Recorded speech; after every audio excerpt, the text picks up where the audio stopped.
Checkity check check. Testing 1 2 3. Hi folks, if anybody joins in, this will be an interview with Andrew Duff, sound artist from the United Kingdom, working with his modified Vectrex game consoles to make Lissajou performance media shows,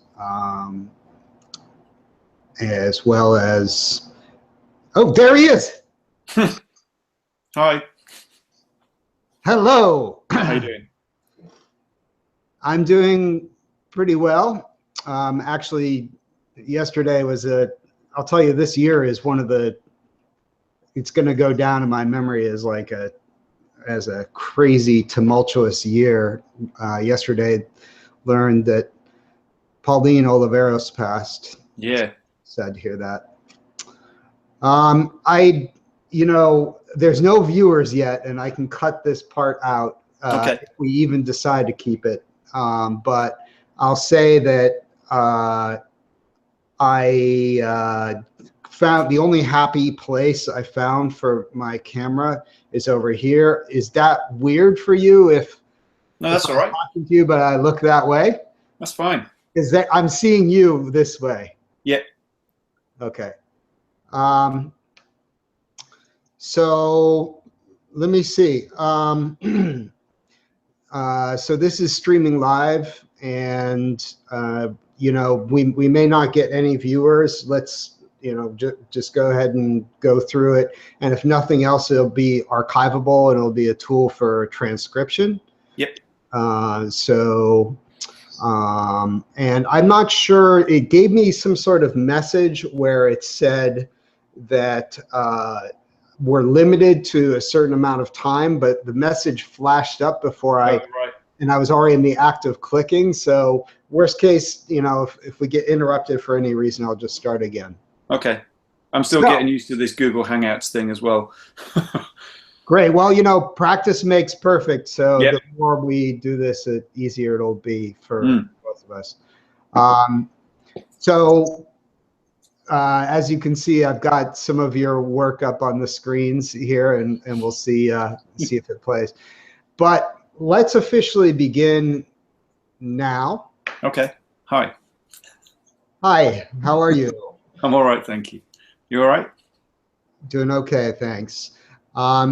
This will be an interview with Andrew Duff, sound artist based in the UK, and about his work, particularly with the Vectrex video game console, an antique video game console from the early 80s that Andrew does modifications of for his artworks, both as objects and performances, and as the media, right, Andrew? Yeah. So Andrew, I just wanted to start by asking you just to tell a little bit about your work as an artist in general, not focusing only on the Vectrex. Can you talk about your work and how you came to be making sound art and then media art?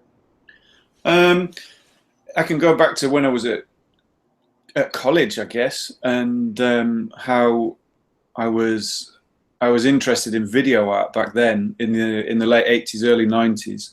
I think seeing various bits of video art being shown on British television, I was trying to remember what sort of things I might have seen earlier today and yesterday, and I honestly couldn't remember what it was that I would have seen. I do remember going to an exhibition in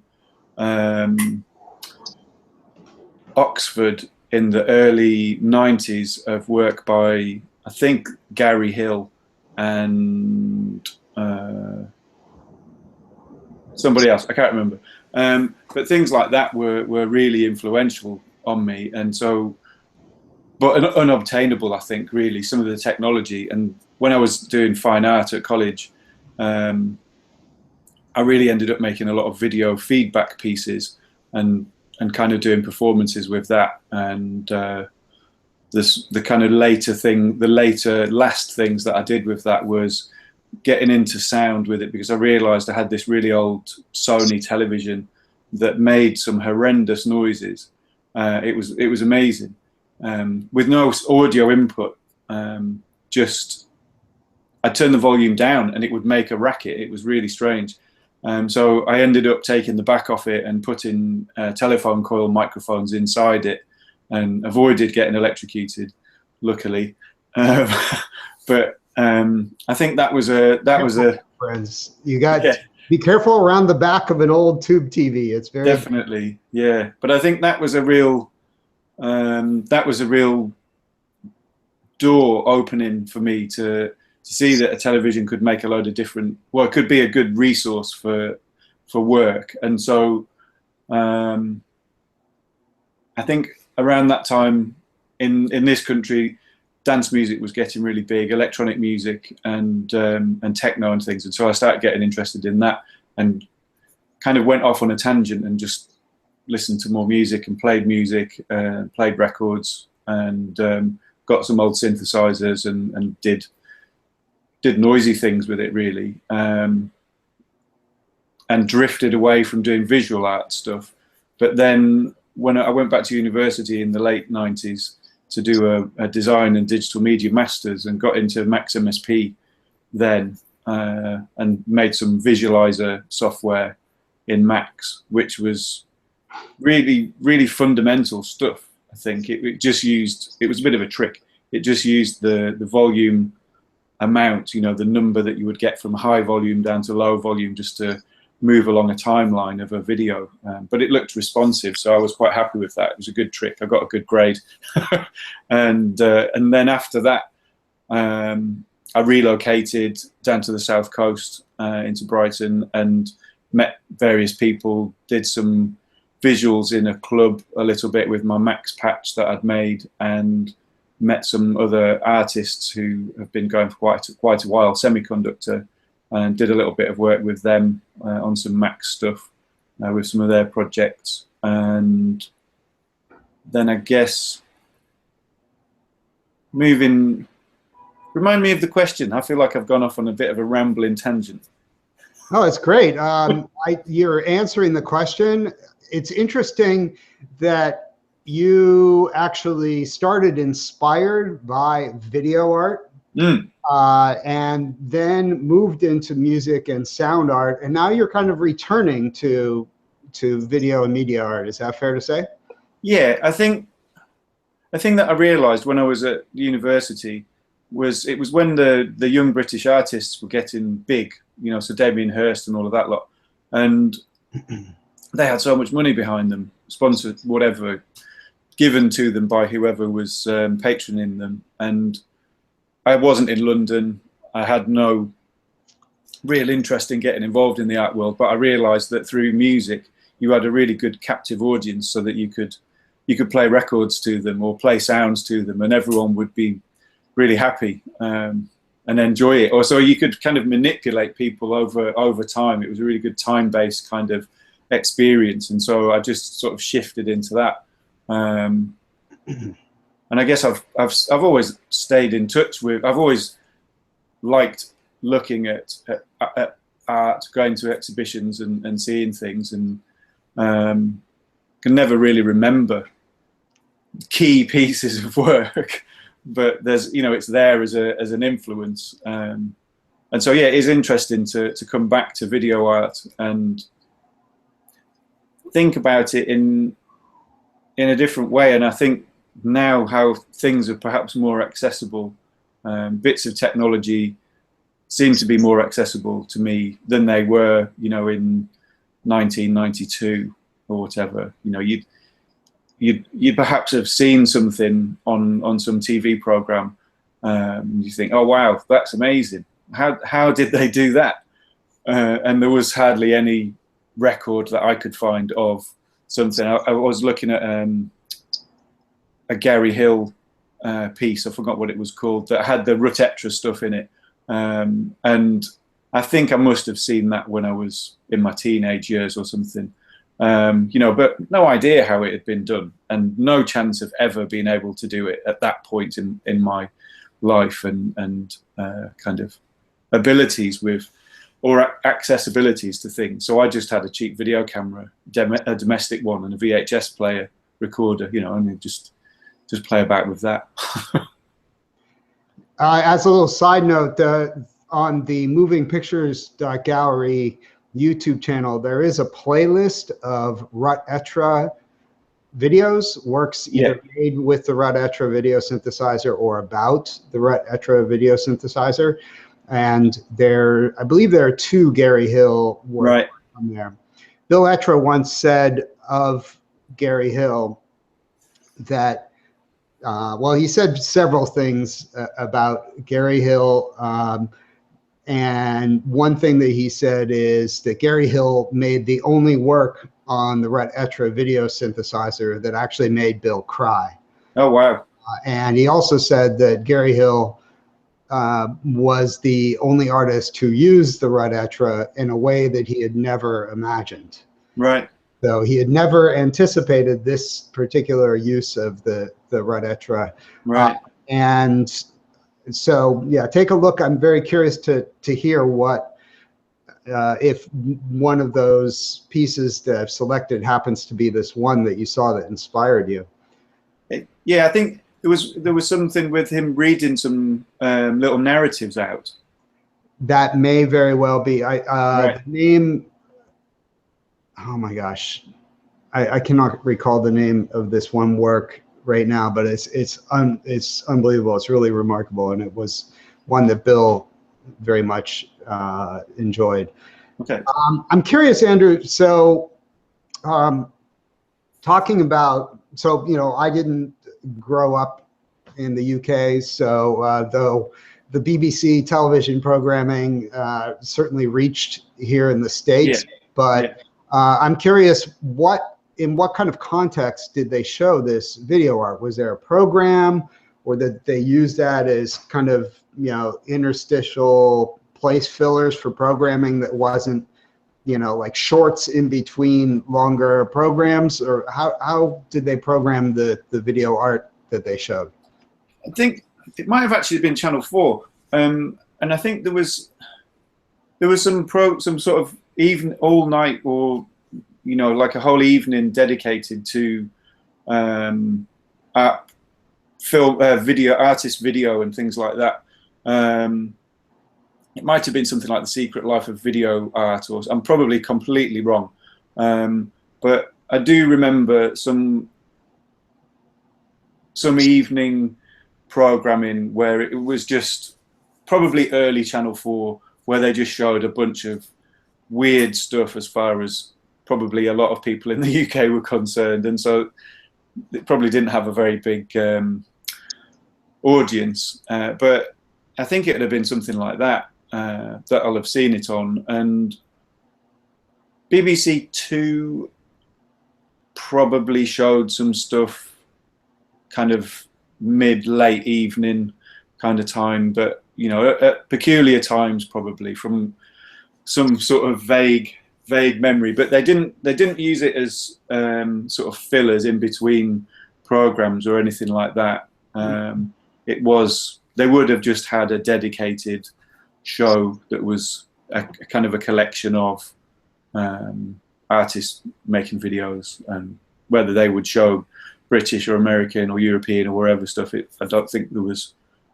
I mean, it must have been curated in some way, but I you know, at the age that I was when I kind of sort of recall watching it, that didn't matter. I was more interested in the visual aesthetics that I was looking at, and just wondering how on earth they'd done these things, because they looked amazing. Didn't look like normal TV? No, not at all. No. You know, my experience is somewhat similar. So as a kid, we have in the States the public television service, PBS, Public Broadcasting Service, and they actually used to show quite a bit of video art. As well.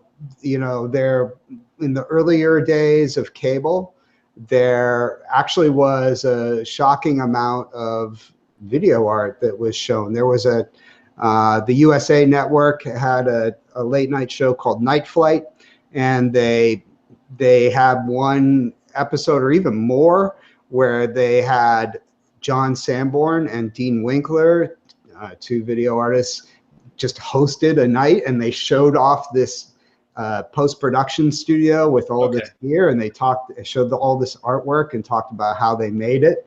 Right.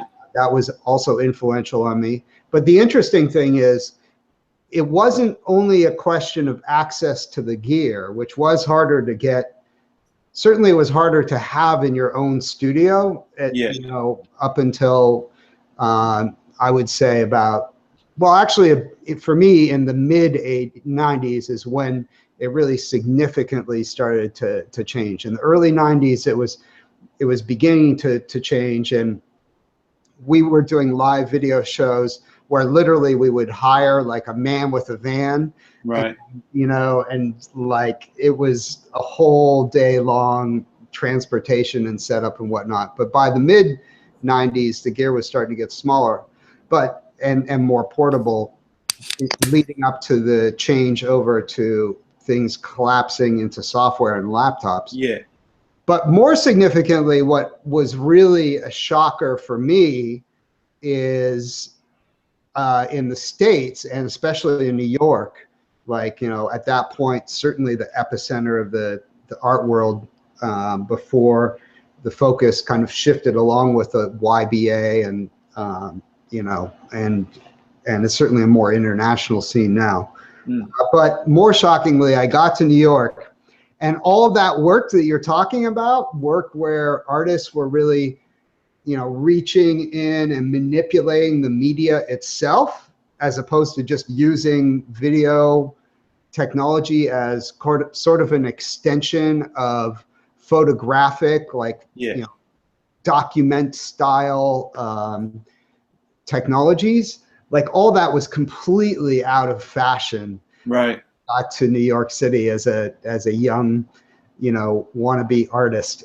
And so it was, I mean, at that time, it was hard to even find information, let alone access the technology, because all of the video art, and there's still this trend, though finally it seems to be waning, but all of the video art was either the video camera used to document, and everything was like, you know, there was an aesthetic of no image processing, no filtering, nothing. Like that was considered verboten, you know? And then the other aesthetic was the aesthetic of, you know, sort of the structuralist, you know, analytical, video is media as a text, and let's sample it and just repeat this shot from, you know, the razor slicing from Un Chien Andalou over and over again, and, you know, whatever stuff like that. So, you know, it was the underground of the underground. For me, and until I discovered Experimental Television Center, I really had zero access to this kind of stuff. Yeah, I mean, I think it seems like the experimental stuff was like this, and then there was all this huge amount of other artist narrative driven documentation and things like you say, that and that sort of stuff. I found that pretty impenetrable, really, and couldn't really. I didn't really want to stand in a gallery and watch something that was half an hour long, unless it really grabbed me, and I think that might have been a struggle. I think some of those pieces. You know, there's I hate like it's as part of a reaction to being told, oh, you can't do that. Yeah. I mean, that's literally what, you know, I was told both in film school and by other artists and all that. Right. Literally, oh, you can't do that. And it's like, what are you talking about? Like, you know, so to me, like whatever somebody's approach, it's all good. Yeah. You know, but I'm sympathetic, you know, I can very much relate to your attitude. But back to your story of your own work. Well, just picking up on what you just said there, though, I think what that's reminded me of is when I was at college, I went to Coventry University, which had a bit of a history with video art, and one of my tutors was he was the video art fella he was my personal tutor, and I was put with him because I was interested in video. At the end of the first year, they announced to us that we would no longer have any priority access to the video editing suites and any of the equipment. It was being kind of pushed over to the media production, or whatever it was called, courses. And so for the whole of my second year at college, I didn't really know what to do. and I did already have a little Handycam and a VHS recorder, so I just started doing things myself, and that's when I think I started exploring the actual medium of the television a bit more, rather than thinking about making some kind of video narrative, because I was forced away from editing suites, you know, and there's only so much that you can do with a camera hooked up to a recorder as far as doing edits is concerned. So I think then it made me do something else, which was quite interesting. I was annoyed about it at the time, but then, you know, and I didn't go into college very much, but I did do a video feedback performance thing around that sort of time, and I'm really happy with that still. I mean, it's more than 20 years ago, but it was a really great thing to do. I didn't understand the context of it either, because these things were hard to find out about, and it's only more recently that you can look on YouTube and watch, oh right, oh, so that's where that's why they did that. Whereas back then I couldn't find anything out about it, so I would just do things just because I could for the sake of it. Should I go on more then about after using Macs? And well, actually, let me, if I may, let me ask you one more thing before we leave this period of your work in life. So did you have any other, you know, like-minded fellow travelers at this time, or was it really just you and the fellow with whom you were studying, isolated from the greater mindset of the school? I have a very good friend still who I met when I first started on the fine art degree, and he and I did some projects together, and they were, some of them were time-based, some of them were exploratory things whilst we were on the degree, and then when we finished, we both carried on experimenting with things and did a few sort of, not club nights, but, you know, just some evening music things, and invited other people along to participate, and then opened it up for anyone to come and watch. I guess that was it. Yeah. I mean, otherwise it was just encouragement from friends that would see things that you'd be doing and go, and, you know, and they'd tell you to do more because it looked good, or it was interesting. So, but there was nobody else in my immediate circle that were doing that sort of thing. But there was, you know, there was influences from other people that were talking to me about stuff and saying, oh, you should watch this video, or you should try and find this book, or whatever. But as far as making anything like that was concerned, no. So do you want to pick up your story from where you left off? Oh yeah. Yeah, it was quite interesting getting to use Max MSP. I've got a nice selection of old Roland keyboards and drum machines and things, and it's really good to play about with those and not have any MIDI, and not be interested in computer software control of those sorts of things. But then when I got into using Max, that was more as a kind of, as a separate thing, And I also liked that sort of mid-late 90s glitch sort of music that was becoming popular, laptop music like the Mago label and stuff like that. And so it was quite interesting to I suppose, looking back at some of the older sort of electronic techno and electro records that I liked, and then being able to afford some of the technology that people use to make those things, and then progress happens, and people start making laptop music, and then you can afford to buy a laptop and buy some software, and you realize that you've got the same tools in your hand as other people that are making stuff, and so that's quite interesting as well.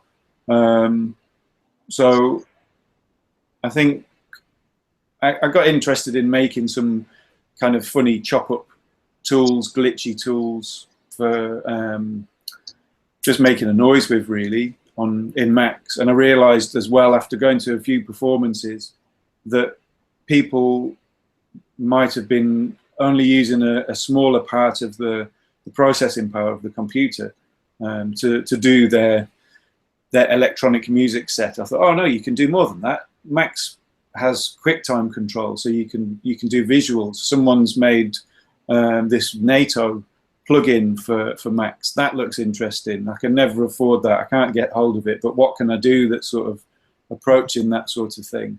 And then Jitter appeared and got rid of NATO and cleared all of that issue. It was really interesting watching what was happening with the NATO people talking on the forums and stuff like that about they were just hassling Macs people, weren't they? It was really funny. But Jitter killed all of that, gave you a lot more control, and I think, when was it then? It would have been 2005-06. I used Macs and Jitter to get my teaching job by demonstrating something that the people that interviewed me didn't really understand.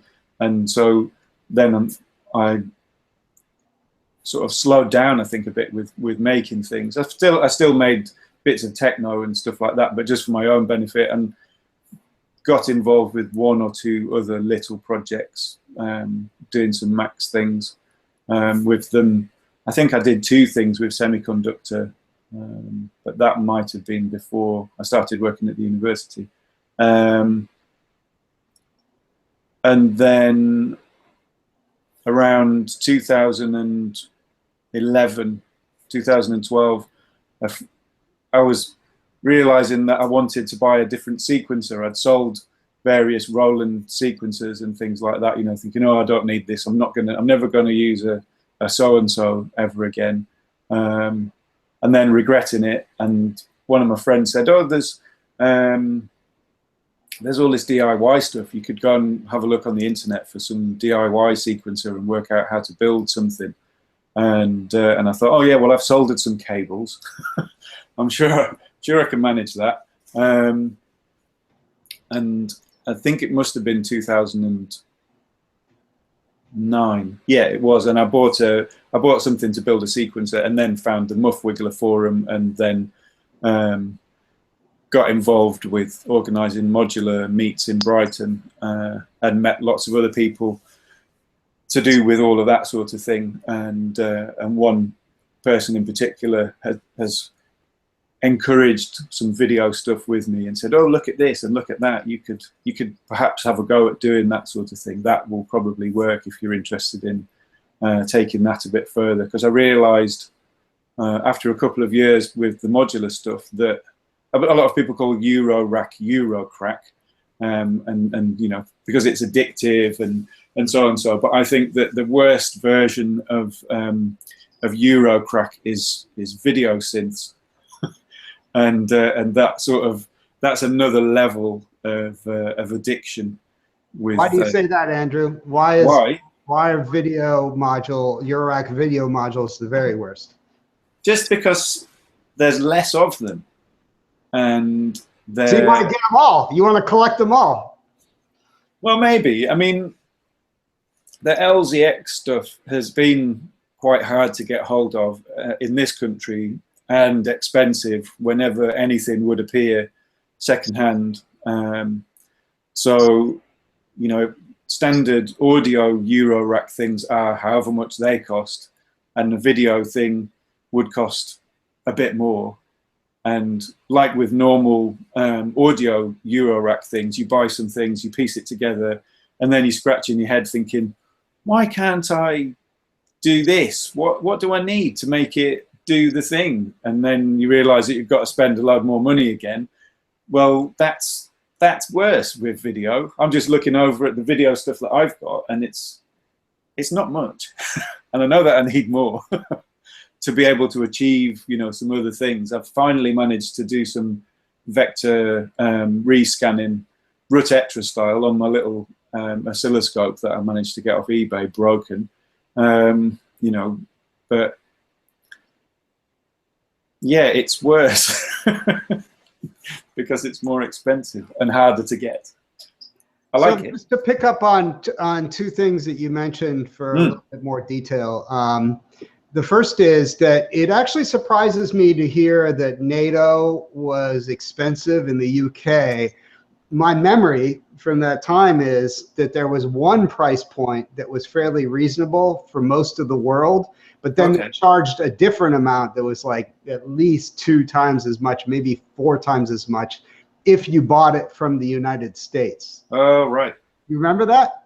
No, yeah, not really. I just remember vaguely that it cost double the amount Macs cost. Okay. Well, I don't recall. At that time, it was certainly very, they were very entertaining, let's just say, with their process. Yeah. So, and then the other thing is just to get it all down on the record. So you presented your work with Max, MSP, and Jitter in 2005 or 2006, and then this led to a teaching position. Oh yeah, yeah. And you want to just give us the details there, and what were you teaching, and okay. So when up until that point, from about 2001, I was an Apple Mac technician at an art college, and learned how to teach on the side, just through being in the classroom all the time, helping students with Photoshop and whatnot. And then this job came up as a glorified technician, and I just applied for it. And I'd not been used to the idea of doing a presentation in front of a bunch of academics, and that was the thing that I had to do for this particular job. And it was really interesting that stepping into this world of academia to try and earn more money, and so I had to do a presentation, and so I just used a simple patch that turned up the brightness in response to noise. And so I got the panel of lecturers to clap whilst I was talking to them about, you know, just demonstrating various things to them, and I asked them all to clap so that they'd make a load of noise and make the brightness level turn up on this video. Really what I wanted to do was to upset and make the other people waiting for interview just feel like, oh, he's getting an applause. He must be really good.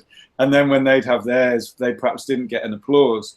It was more, you know, it was more for that than anything. Oh, you sly dog, you.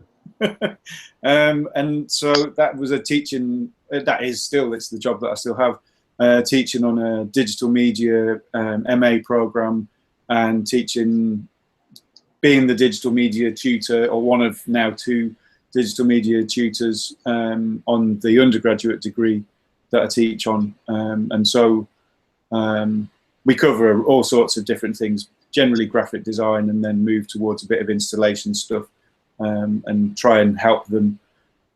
They're media students, so they're not arts. They don't have arts backgrounds, but they want to, you know, jump into that sort of world. So introducing students to Max is quite good fun. And since then, I've started doing bits of teaching on the music technology course, just because I have a modular synthesizer and know more about them than anyone else at work. So I do one lecture and a workshop, and that's it on that one. And where is that? Brighton, well, Sussex University in Brighton. So so you've charted this course. I think we're up to the present now. Yeah.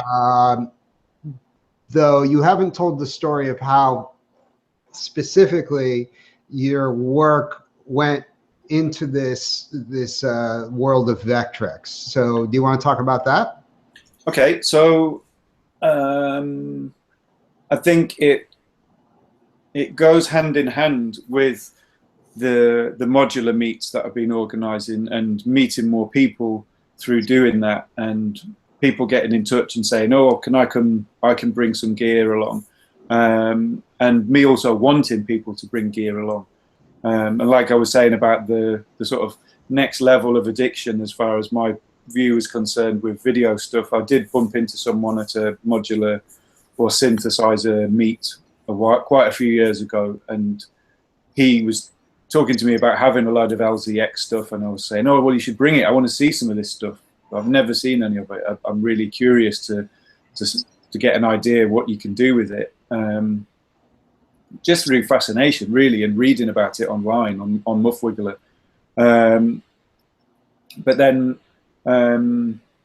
Alex Peverett came along to a meet, can't remember when, and he brought his LZX system, and so I started hanging out with him, become good friends, and have experimented with various bits and pieces together. And he pointed me at a thread on the video bit on MovingPictures, where Lars was talking about modifying a Vectrex for XYZ inputs, and I thought that was quite an interesting thing and kind of doable just from looking at it. And I have a vague interest in I don't want to say hacking, modifying, fiddling about with things, like I said about with a TV and finding different sounds inside a television to do stuff with. I really didn't feel intimidated by taking the back off a games console to try and work out what to do. And I didn't really feel that they were all that expensive either. I think I managed to pick up a second-hand one for maybe about 60, 70, 80 pounds. And it didn't come with a controller, that's right. So it wasn't one that I could play. I plugged it in, switched it on. All right, great, it works. Let's switch it off and try and work out how to change this. And seeing the sorts of images that were being shared on the MovingPictures thread about this Vectrex modification, I just thought, well, that's it. I really want to be able to do that. That they look so lovely. I'm going to get there. I'm going to do this. Let's try and make sense of the instructions that were shared on there. And they did. I think there was a few kind of holes in it as I was reading it, and so I was scratching my head trying to work out how to achieve the particular inputs and things like that. And I didn't electrocute myself whilst I was experimenting with things, but I was doing things that I shouldn't have whilst I was plugging things in and swapping things around with the back off. Yeah, I think that was. It's been quite surprising how time has gone quickly since looking back at when that thread started, and then when I started posting on it and sharing what I shared on there to try and help other people. And it's also been quite interesting watching people appear on the thread and then drop off as well. So and so, I'm really interested, I'm really keen to do this, and then you never hear from them ever again. But I think it's an important thing actually with doing these things, and this isn't a technical. Well, it kind of it. I don't really want to. It's not a technical thing, but it kind of is about the technical side of these sorts of things. And I think what's really important is having access to being able to do things and sharing knowledge.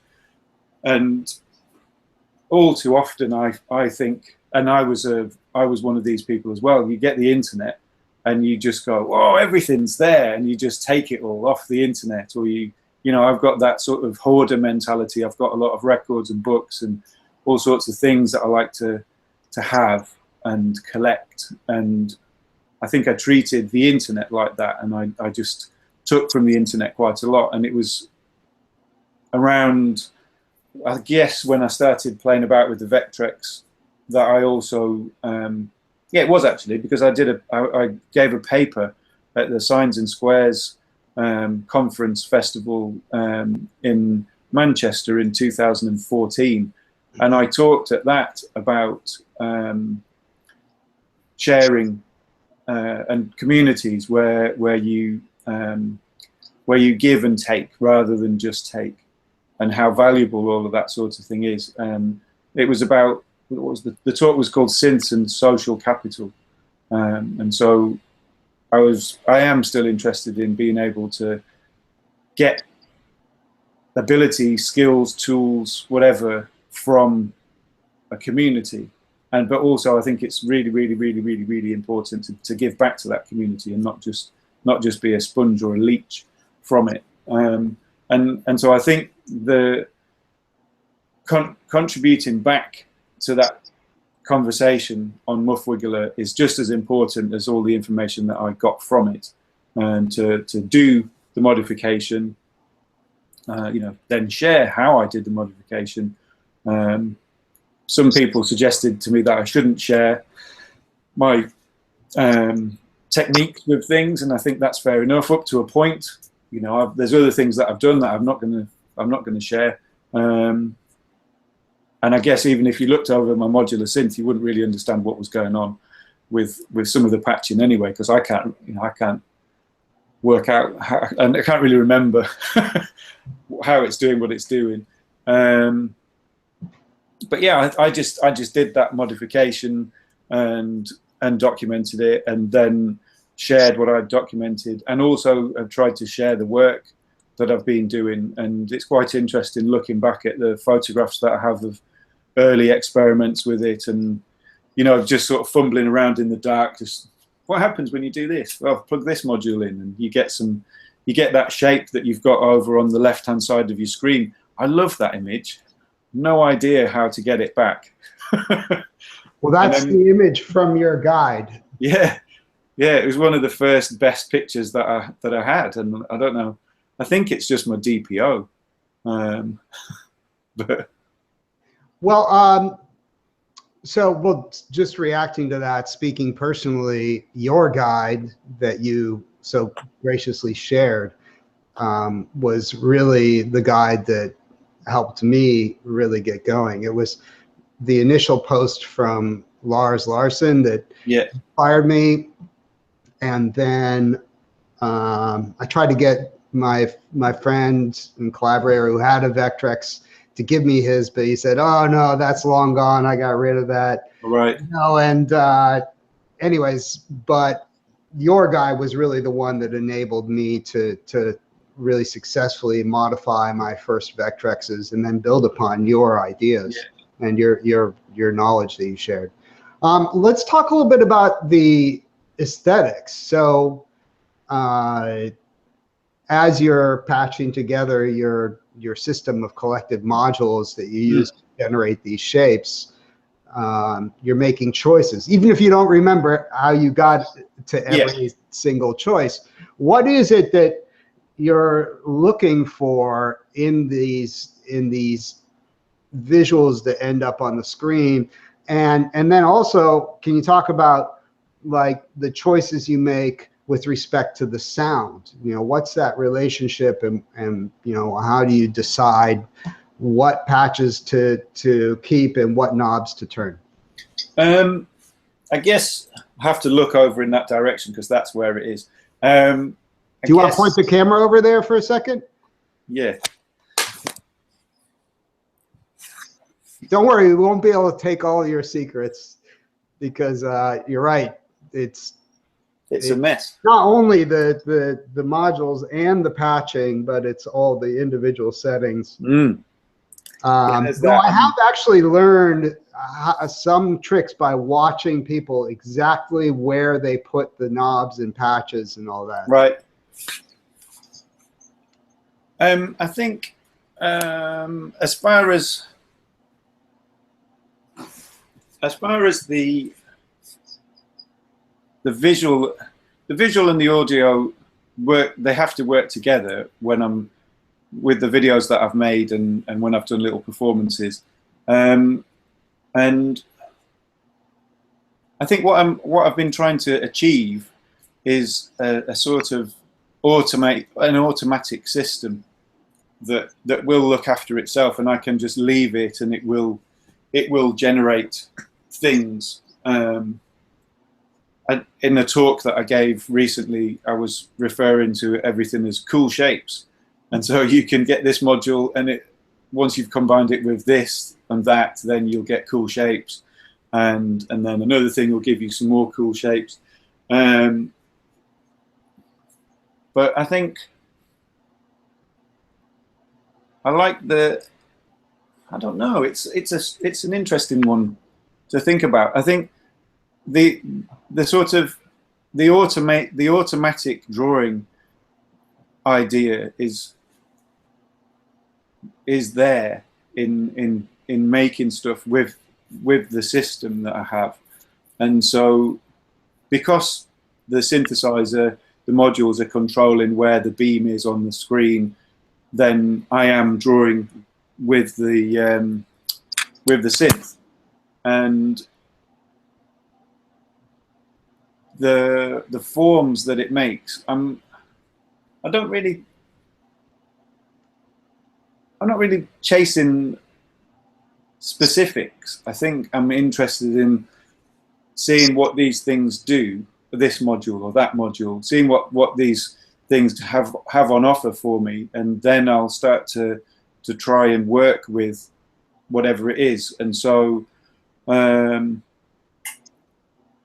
combination really of two modules, one modulating another, ring modulation or some offsets and things like that of one signal sort of being mixed back in, and seems to be a thing that works to create some interesting forms for me. And I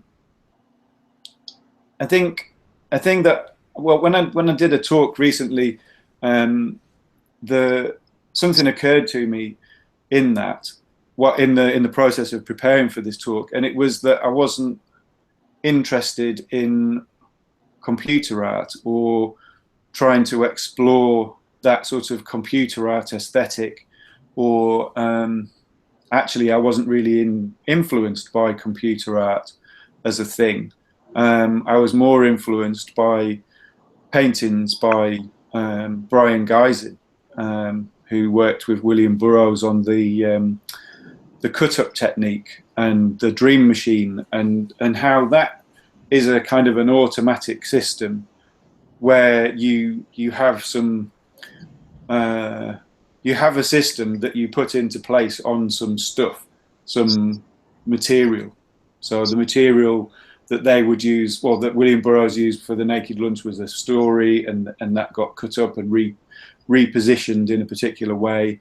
And Brian Geisen did similar sorts of things with paintings. But another interesting thing that I like about his work was the sort of automatic writing stuff that he did, where he would paint or draw, write on canvas in Japanese and Arabic over the top of each other.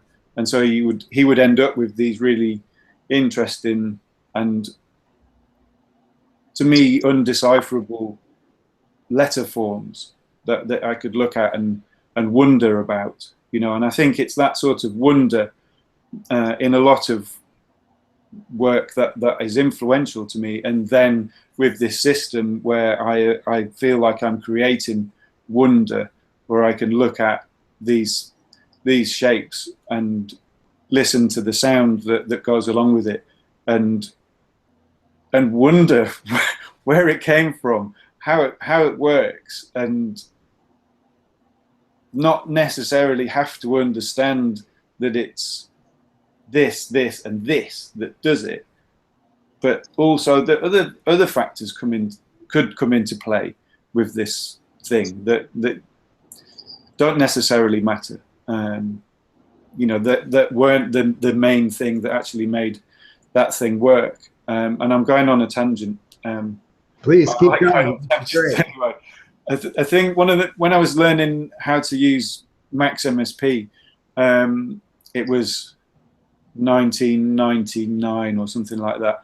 And one sort of music that I was really interested in at that time, I liked a bit of drum and bass, and I didn't have any of the technology to be able to make that sort of music. And I thought, oh, you could probably do something with Max.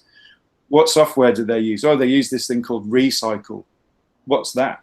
Don't know. And I just made up in my head what it did, and then made a Max patch that did what I thought it did.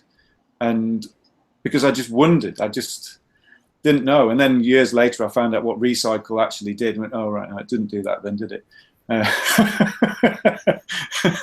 it doesn't matter, because the thing that I made for me was really useful. And I think that's the wonder of the imagery that Brian Geisen painted. I guess also I did prepare some little cues for myself. So I also had a Naum Garbo exhibition catalogue. That's amazing. That is beautiful. Very, very Vectrex looking. Yeah, I want to make that in a Vectrex, but then I'd probably have to do something very precise and non-chance driven. Well, actually, if I may interject there, even though it's very interesting to hear you talk about the aesthetics behind the process, or the process behind the aesthetics, but even though ultimately, in a way, you're kind of saying that you're bringing that is best known, at least in the States or in the New York art world, that's best known as something that really originated in Europe with the surrealists, the automatic drawing, right? Oh yeah, yeah. And so basically, you're kind of saying, oh, I'm bringing this thing that went from surrealism through, abstract expressionism and many other movements, have drawn inspiration from this idea.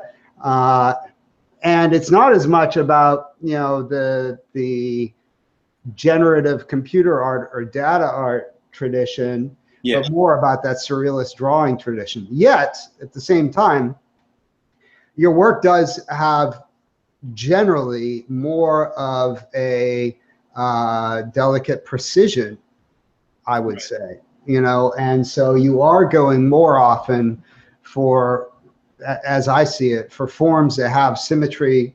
Oh yeah. Have, a structure that suggests a sense of something that has, object-like, cohesion, whereas it's, this automatic drawing thing, kind of more often people think of it in the abstract expressionist, sense of like, oh, it's going everywhere and anywhere. Right. So I do see you as making, these kinds of choices that tend to yield, these like light objects, if you will. I think that I've realized through playing with the system, with plugging modules in and seeing what they do, is it felt really uncontrolled. It felt really, I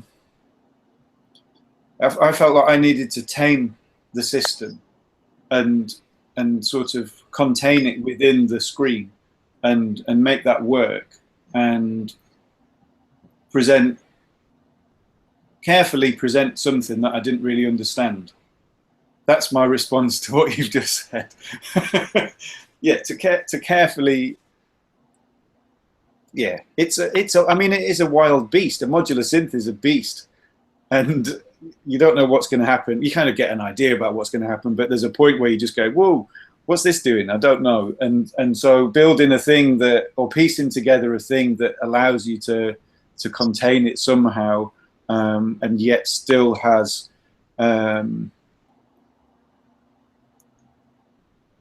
some chance that something that's strange is going to happen. I like that with it. So as far as the visuals are concerned, I'm just thinking about a particular module that might make a particular sort of shape.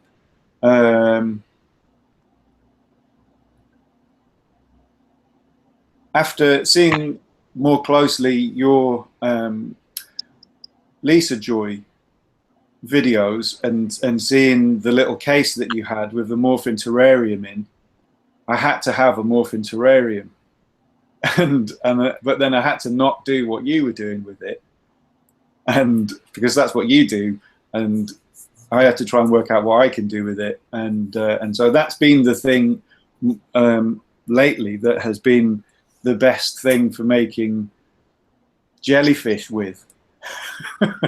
Jellyfish. You know, I'll just say that, yeah, that's an incredible module. And yeah. Whenever any of us are working with these instruments, these tools, in a way, we're building upon the, our work is sort of building upon the artwork, really, the creative output of the people who build these things to begin with. You know, in much the same sense, like that's true of any artist. Like, you know, Jimi Hendrix could not have gone where he went without all the other creative technologists, Yeah. is kind of the word we use now, Yeah. the phrase we use now, who worked with possibilities of extending the guitar through electricity and electronics. Yeah. But I just want to specifically shout out to, it's not only Paul T. Schreiber who really made this, but it was Robert Rich. He's an American musician who was, I believe there may have been one other person. I'll look into it before transcribing this. But Right. But you know, Robert Rich, it was key to designing making the selection of the wave shapes. Okay. How the tables work together, and it's really an unbelievable creative tool. Both in what kind of shapes it naturally allows you to build, but beyond that, as a performative tool, right? I mean, Yeah. there's few things that, it's the single best, in my opinion. It's Right. the single best, you know, production Eurorack module, Right. you know, out there. If from the kind of normal world of Eurorack, I can actually personally do stuff with only that. Okay. And, you know, and I have done shows with literally only that. Right. Or maybe that and the extender, because if you don't have those switches exposed, Oh yeah. you know, for me, that's half of the joy there. Yeah. But so back to, okay, so you're making jellyfish. You know, how do you, and you're making, you're taming this system. Yep. A very potentially chaotic system. So now, how do you organize all this for either a performance or a work that you then create in a real-time performance process? What's your what's your compositional ideas behind this? Well, I've had to think about this more and more. I had what I considered a less than satisfactory performance a few weeks ago, and then at the weekend had a very satisfactory performance. And the space in between those two gave me the opportunity to think about perhaps what I didn't like about the first one, so that I could be a bit more organized for the second one. And I realized that the thing about the system is it's really good just to leave it alone and get it to do something, and then don't touch it, and see if it changes and see how it changes with very small movements of a particular trimmer or bit of attenuation or something. And so in preparing then for doing something, I'll just focus on a particular module and the things that are working with it, and just be satisfied that I don't mess it up too much, if if I do accidentally turn something, but also try and memorize how the settings are that are going to make something work. So, as a for instance, the Morphin Terrarium does make some nice noises. The range that I'm having to use, and as you perhaps know as well, with the different range that the Vectrex responds to, frequency or volume or whatever it is wise, it has to be up here rather than down here. And so, generally speaking, and so the Morphin Terrarium, the frequencies are quite high to make these sorts of shapes. When I'm using the DPO, if I'm modulating something that's quite high, then that works quite nicely. And I think then to start to construct something that will be a piece that I'll record or will perform, there's always room with I think with a system like that, just to change your mind and go, oh, I'm going to turn that one instead, or I'm going to flip that switch now, or there'll be an accident where you do turn something the wrong way and then go, oh, that's quite good actually. So I have a mixer for the X and the Y channels, which I then just use to blend one with another, with another, with another, different versions of the set of a, you know, slightly modified version of one channel or one output from a module. And some of it's a bit botched together because I've run out of channels to mix. But I guess I just think, right, this module, this is going to do these sorts of sounds and shapes. This module, it's more that sort of sound and those sorts of shapes, and can I mix those together? Will that work? And what sort of journey am I going to go through by doing this? And so I was trying with the last, I think the first couple of videos that I did, and the way that they were constructed was a sort of demonstration, really. You use this module, it makes these shapes. You use that module, it makes those shapes. You use that module, and these sort of shapes happen. And as you morph between the different modules and shapes, this is what happens. But I've become a bit more interested in sort of breaking down a little bit how the system works. But that was a total accident. The last time when I played on last weekend, I wasn't bored. I just thought, oh, I'm going to change that. And I'm at a music conference. Surely I should improvise. And so I did.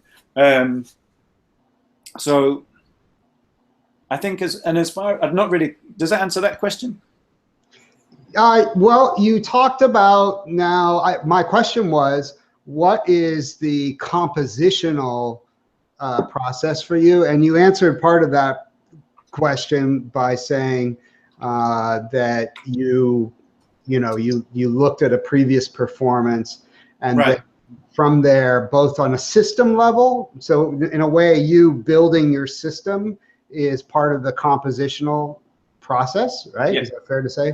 But then you also said you specifically were composing by looking at how you could shape the image and sound to your satisfaction and maintain control. But the other thing I'm curious about, you mentioned a journey. What is that? Do you think about particular journeys, and how do you think about that process? Is it simple, like formal qualities, or does the journey have a narrative in a more conventional story sense?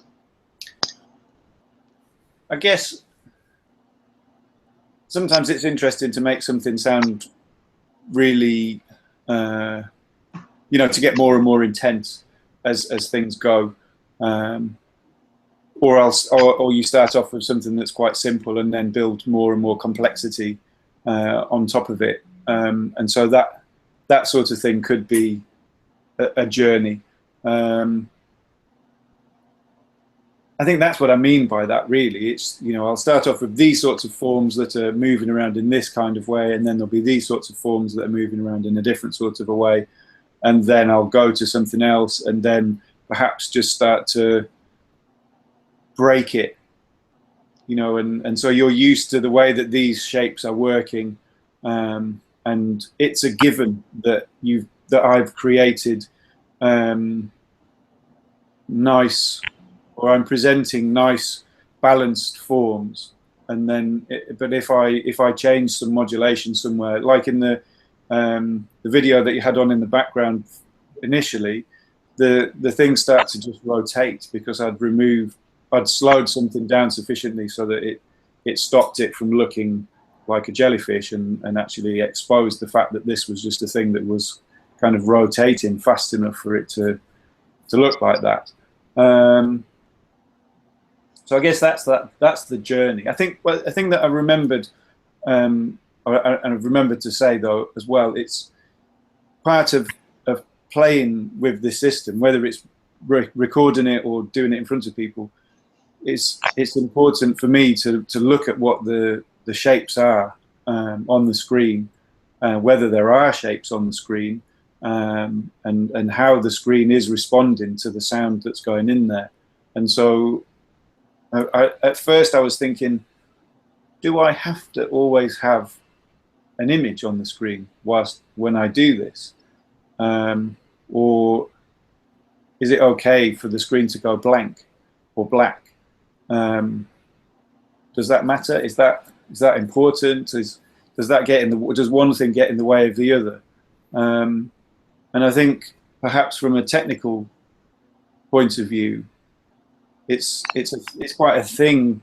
The response that I get from people is that it's quite a thing. You know, oh wow, you're doing this. You're not doing this with software. You're doing this with, what is that? That's an old games console. Well, how did you do that? You know, and so you kind of feel. I don't feel obligated, but I do feel that initially I think to kind of keep these things going, just to keep, yeah, this is what's making the shapes, the sound, and here are the shapes, the images on the screen. I keep getting text, I'm sorry. You can hear vibrating noises. I can't hear it over here. Oh, that's all right. It's a long way. So I think I did used to panic when I lost an image. I used to panic, and I'd twist a knob just to make sure that the image would come back. But I've learned with one module in particular that it still sounds good, and the image disappears, and then it kind of creeps back, and that's okay. I'm relaxed with that. Never be afraid to go to black is actually one of my phrases. Yeah. Don't be afraid of black, and because it's visual silence is what it is. Yeah, the absence of light, and that's sometimes that just makes everything stronger. Yeah, but I do know that panic as well. It's when the frequency goes below a certain point, sometimes it just goes away. Yeah, maybe it doesn't if you do that amp mod. So, but so you've talked about your personal journey, and you touched upon a little bit about the journey for the audience, but do you want to talk any more about that? I mean, what is what's the experience that either you hope your viewers to have, or they've told you have? I want them to feel lost for 12 minutes or however long it is, and just be happy to be pulled around and given sounds and visuals that are interesting, that they might not have seen, and that they might wonder about, you know, how, why is it doing this? How does that happen? What's interesting about this? You know, that kind of thing. And so I guess if there's some kind of physicality with the sound, then that's great. I don't really like having too much mid-top that's going to hurt my tinnitus or anyone else's. If there's some good rumblings going along with it, then that's quite engulfing, and that's going to help hold people that are watching. and then the way that the shapes morph from one to another and move around on the screen, I hope is some kind of there's a curiosity that I have, and that I think I like to share. So I can sit and I can set my system off and I can just leave it for however long. I can do something else. I can just sit and stare at it and wonder what's it going to do. It's something I would like people to get lost in. I think that's the answer to that. Just to be able to escape from other things and just go with whatever's happening. And it goes back to the Burroughs and Gysin things as well, with the Dream Machine that they developed with Ian Somerville, that you would sit in front of with your eyes shut and your mind would make all sorts of patterns and shapes, and you would just enjoy it, hopefully. I think it's that.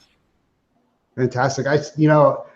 I should have ended with this because this would be a great end. Maybe when I transcribe it, this would be the end. But there are two more things I want to touch upon, and then also make sure there isn't anything that you wanted to share that we haven't covered. But the two things I want to touch upon are, firstly, what about the objects themselves? Like, is that part of your art, this modification, or do you really just see that as a means to an end?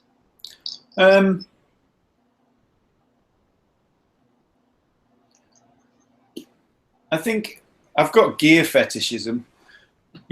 I think a lot of people that make electronic music sounds and buy this sort of gear have a level of fetishization of these particular things and lust for whatever it is.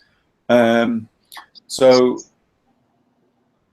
there's a bit of that, and I have become a little bit obsessed with buying Vectrex's cheap 1, 2, 3, 4, 5 in here. I'd like to do an installation with a number of them. That's why I'm hoarding them. Not to stop other people from buying them and doing this sort of thing, but because I think I'd like to be able to get to the point where I could build a system where I could have 4 or 5 scattered around a room, controlled by a synthesizer, doing different things, variations on the same thing, moving in different ways. And so that would work as a collection of objects. So you could sell those as art objects or exhibit them as art objects, is what you're saying? Yeah, either, yeah. Right, okay. And I think that would be a really interesting thing to do. I have a written proposal with images of how this sort of thing could be. I haven't got round to setting it up. There's plenty of space at work where I could do that in one of the studios. I could just set it all up and photograph it as a thing. And I will do that at some point. I think the problem with it at the moment is that I need some more modules. I need a module that'll do this and that'll do that to be able to get to that point. I mean, looking at the Vectrex console itself, it's a really weird looking little machine. It suits the era that it's from. I like a lot of 60s and 70s science fiction. It looks like it looks like Huey, Dewey, or Louie from Silent Running or something like that. It's that kind of funny little. What is it? Is it a robot? What is it? A toy? It's got that funny sort of aesthetic to it, and the screen's the wrong way around, which is perfect as far as I'm concerned. So that the aesthetic of the actual thing. Someone asked me why I'm not putting it on its side. I have put it on its side for 1 or 2 performances, just to fit the normal screens that we have. But I don't like having it on its side. Actually, I like having it standing up on its little feet. I like putting 2 next to each other, and how that works, and going, having things go from left to right and things like that. And so that the artifact is an interesting thing. I think to perhaps get a little bit archaeological about it, it's quite interesting to reuse old pieces of technology or misuse old pieces of technology. Something that has had its day. I wouldn't agree with the fact that it's had its day, but you know, it's still a valid piece of tech that you could make use of. You could enjoy playing Mindstorm on it, or using it for something else. I don't think it's ready for the bin. So I think it's, but I'm not kind of, I don't feel like I really, you know, I don't have any that are in mint condition. I wouldn't buy one in a box with all its original packaging and things like that. I'm not really interested in that. So I guess there's a sort of, yes, I do like the aesthetic of the thing, but not from the gamer's point of view, but more from reappropriation sake. And as far as the modular synth is concerned, I think it's quite interesting being a part of the community and organising the modular meets and seeing the kind of constant flow of need for modules and more new modules and people asking me about modules, and I don't really know what's new anymore, even though I organise a thing. I've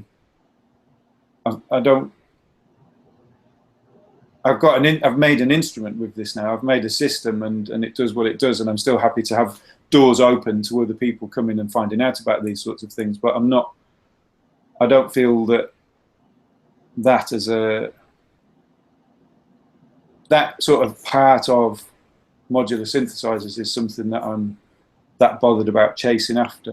But it's, you know, if someone says, oh, there's this module, you might be able to make some good work with it, then I'll try and get one. But I think as far as the things themselves are concerned,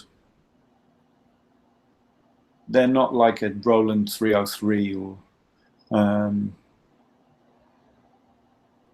you know, I wouldn't put them in that sort of mythic sort of status. I think it's, you know, one of the things that I did wonder about was using Max to generate a load of shapes on the Vectrex. I wouldn't really want to resort to, you know, to fall back to doing that sort of thing.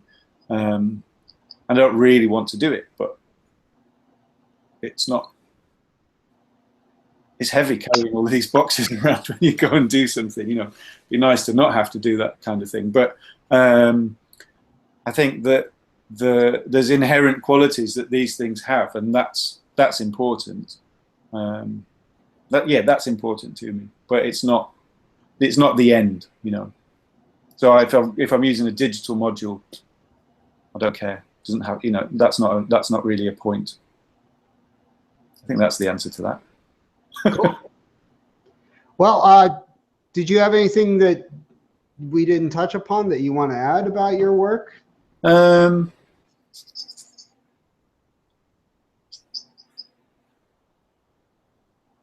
think I would just reiterate again about the sharing thing, really, and just to highlight how important I think that sort of thing is.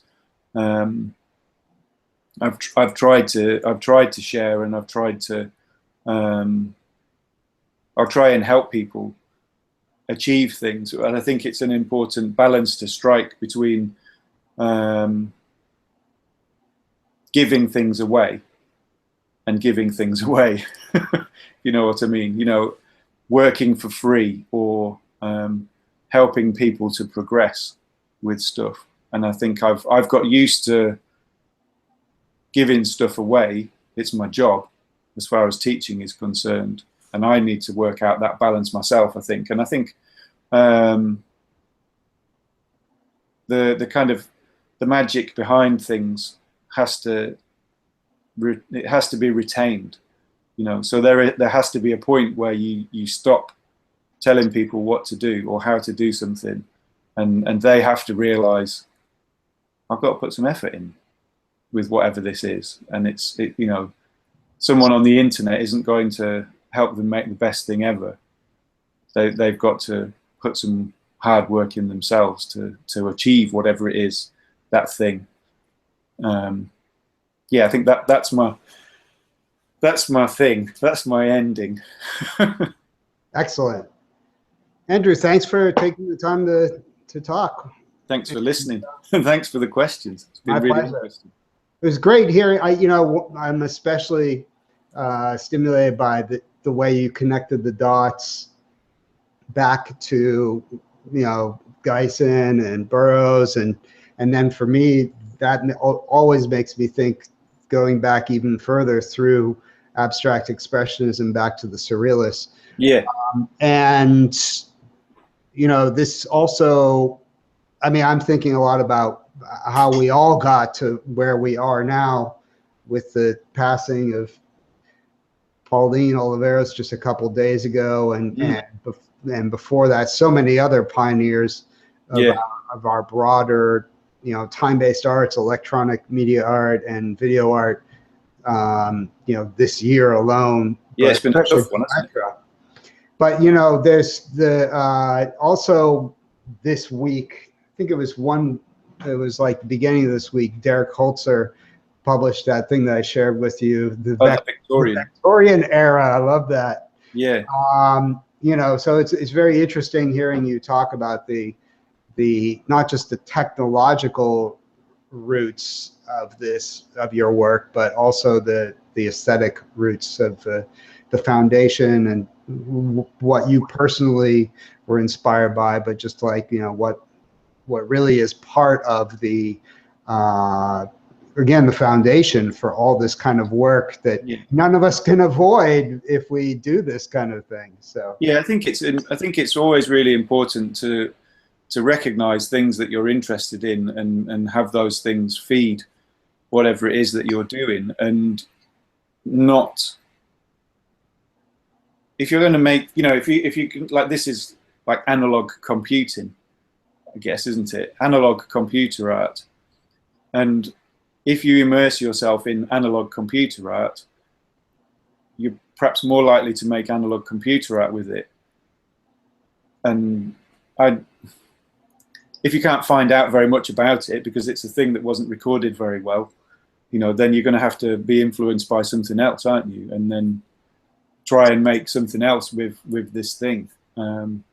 So that's fine. I think that having different sorts of influences, or, you know, rather than like, right, I'm doing computer art, I need to look at as much computer art as possible to be able to make computer art.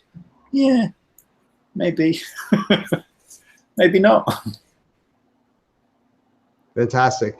Well, so Andrew, I'm going to stop this, but let me just say that maybe I'll turn it to unlisted for the moment. Send Okay. the link. Yeah. You know, depending on how you feel about it, maybe we could keep it, as I suggested, keep it public. We actually had 0 viewers during this time, but that's not surprising because I didn't announce it whatsoever, as we discussed. So, you know, think about it. I don't feel strongly either way. The goal is really to distill this into a text. But, you know, think about it, and if you feel like it'd be okay by you to leave up the video at least until the time that it's all transcribed and edited, you know, let me know. Yeah. And so it would just sit as part of your channel? Correct. Yeah. Yeah, I started a playlist. Okay. Some of your work. It's just called Andrew Duff, and this would just be part of the playlist. Yeah, that's all right. So, okay, cool. Well, if you're okay with that, I'll just keep it, you know, I'll keep it public. Yeah, unless I get any abuse from my friends or anything. Hey, you didn't mention me, or Okay, cool. Great. Well, great talking with you. Thanks for all your Likewise. time. And Thank you. looking forward to the next step from you, seeing Okay, whatever you're great. cooking up next. Cheers. All right. Cheers. Bye. All right, take care. Thank you.